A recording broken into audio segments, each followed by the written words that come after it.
Now, we talked about this in the first one on attitude, and our optimum neurologic expression, as I already mentioned, really is our body's ability to perceive our environment internally and externally. So everything you see, hear, taste, touch, and smell, even if you're not consciously aware of it, is filling into your head. And what I want to, rather than going really in depth in this, because we did that in that first class, what I would like to say is that really applies to food, because you have to understand right now, taste is a learned behavior.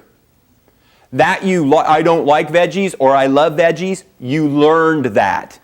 If you were born in Okinawa, Japan, you would love raw fish. If you were born in India, you'd love curry. So all this nonsense, I don't like this, I don't like, that's all learned. And you can hold that ground. If it's working for you, I would say keep there. Stay strong in it. Don't let other things come in and rattle your cage. However, if your body is not where you want it to be, the best way you can affect your health directly, that you have 100% control over in this country, is eating. And I don't care how rich or poor you are. That is absolutely true. I want you to get this concept down.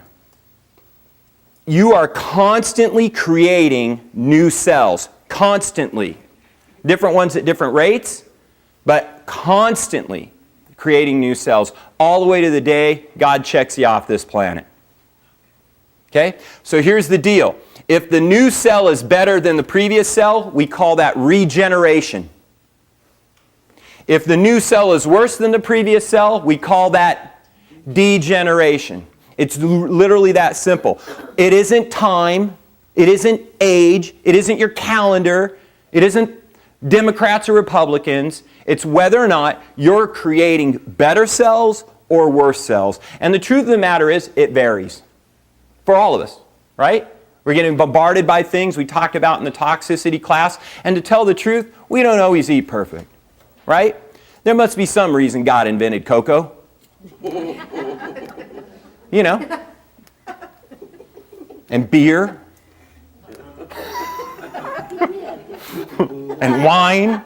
All right, so here we go.